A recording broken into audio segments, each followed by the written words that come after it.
Hello, calculus. Oh, I forgot to turn me on. I'm sorry. And welcome to 7.3. 7.3 is about area. What we do here is we're going to use indefinite integrals or definite integrals to find area under a curve. First, we're going to do area to like an axis, and then we're going to do area between two curves. So let's go and have some fun. Okay, when you're looking here, we're going to start off with one that you know. Okay, so we want to approximate the area under this curve. Well, if you recognize it, we are at a circle, all right, or a quarter of a circle because I'm only in the first quadrant. All right, we know the area of a circle is pi equals pi, our area equals pi r squared, and we need a fourth of that. So we're going to go here, and we know my radius is 2 from here, right? We know the equation is y equals the square root of 4 minus x squared, right? Because you start out x squared plus y squared equals 2 squared or 4. So you're going to subtract the x and square root. So this is the equation of my circle. All right, so when I plug in, I know my exact area is 3.1416. Now, we want to see if we can get close to that by approximation. So we know we have 1/4 circle to understand this concept. Okay, we're good. We're going to divide the area into rectangles. Now, the more rectangles you divide it into, the better your area. We're going to start off with simple 2, just so we have a width of 1, so we understand what's going on here.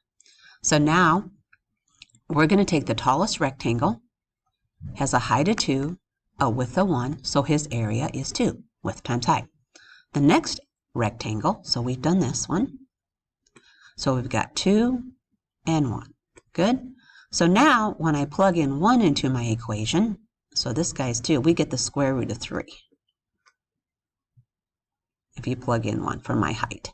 So now I've got the square root of 3, and my width is still 1. So this area is the square root of 3, or 1.7321. Now we're going to add those two areas up, and we're going to get 3.7321. And that's the area of that circle. Now, that's if we calculate from the left, or from the now we're going to calculate from the right. It's a little bit different and not near as pretty.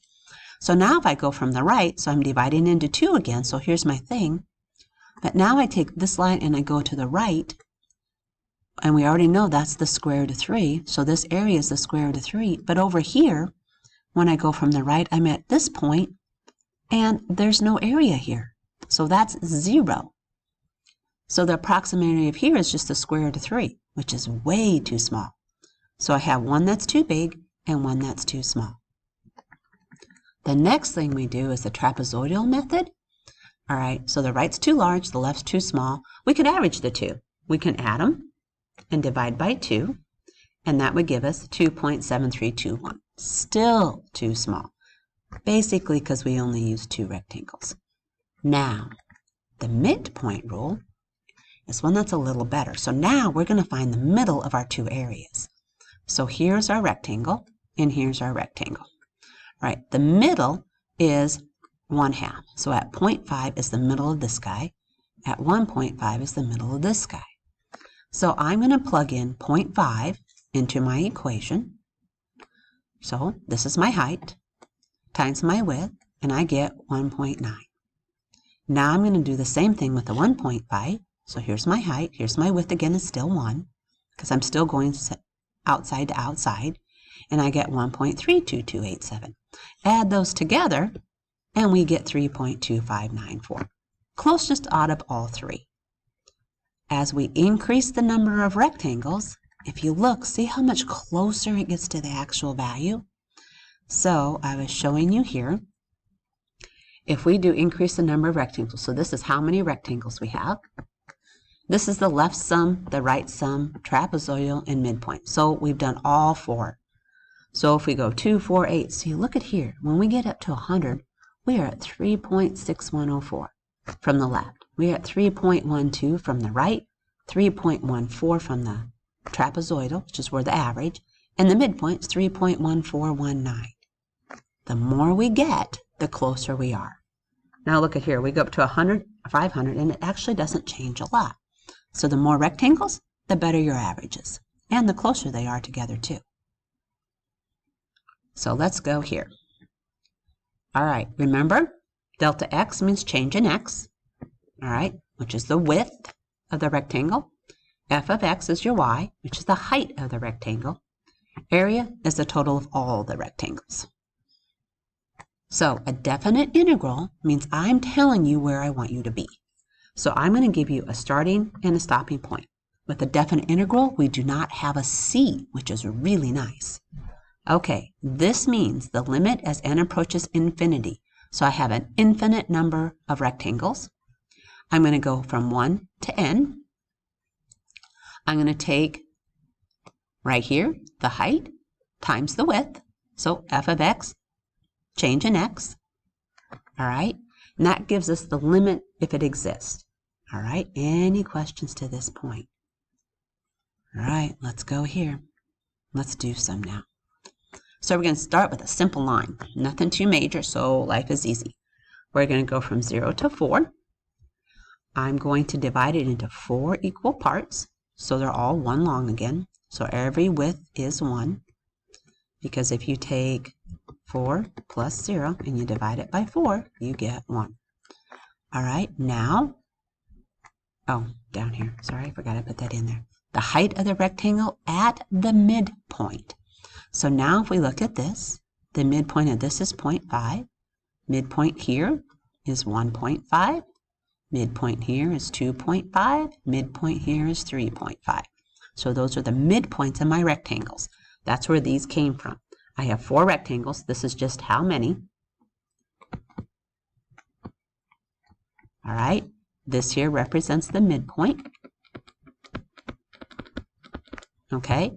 And now I plug it into my equation. So I'm plugging this into 2x. And this is what I get for my height. All right. So now we're going to take and we're going to add all these up.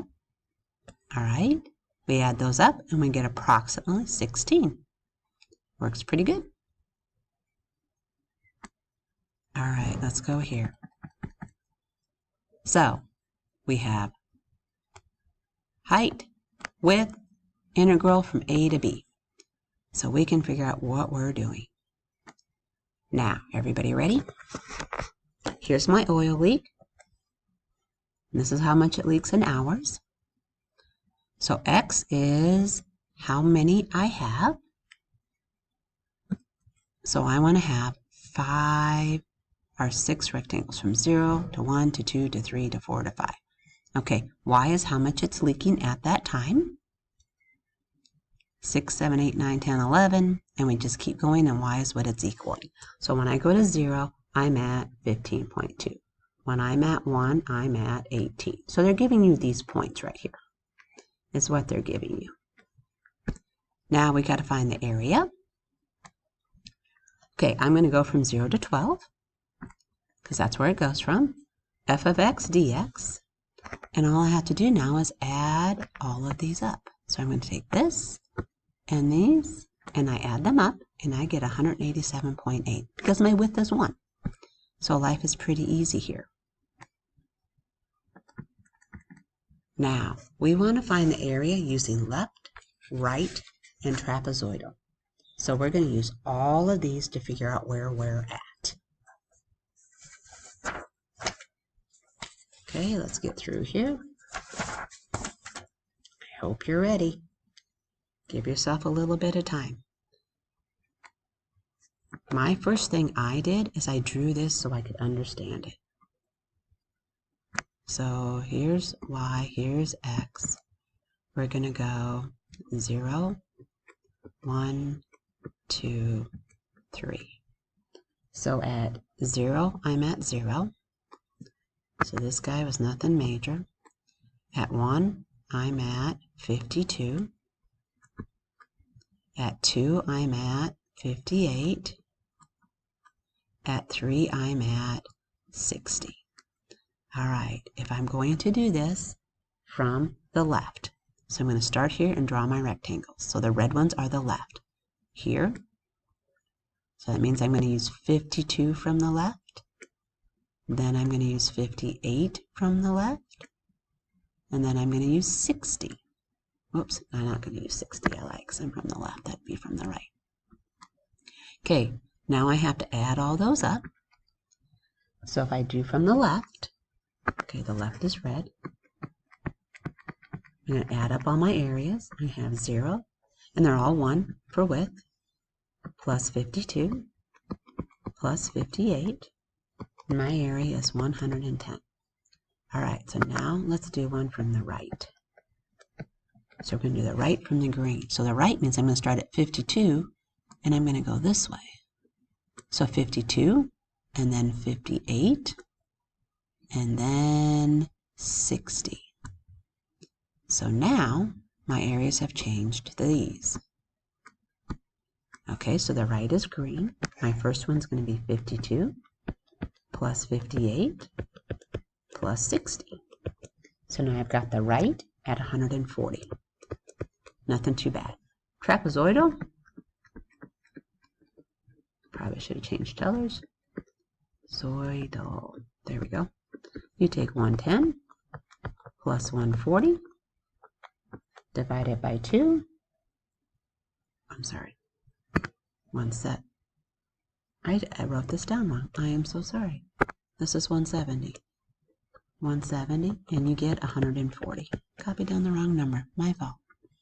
All right, now we could have also done midpoint, which I think is a good one to show you. So we're going to do that here.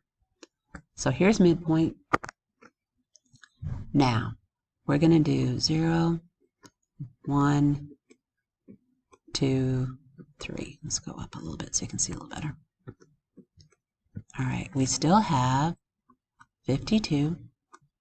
We still have 58. And we still have 60. All right, when we do midpoint, though, so we have to do the 0 middle from here to here. Well, the midpoint of this rectangle is 26. So we go up from here to here, and we get 26. And then the midpoint from 52 to 58, from here to here, is what we're looking at, is actually 55. Then the midpoint from 58 to 60, of course, is 59. So now we're going to add up some midpoint. It's going to be 26 plus 55 plus 59, and we got 140. Same as trapezoidal this time. All right, good luck on your homework. Post any questions if you have any.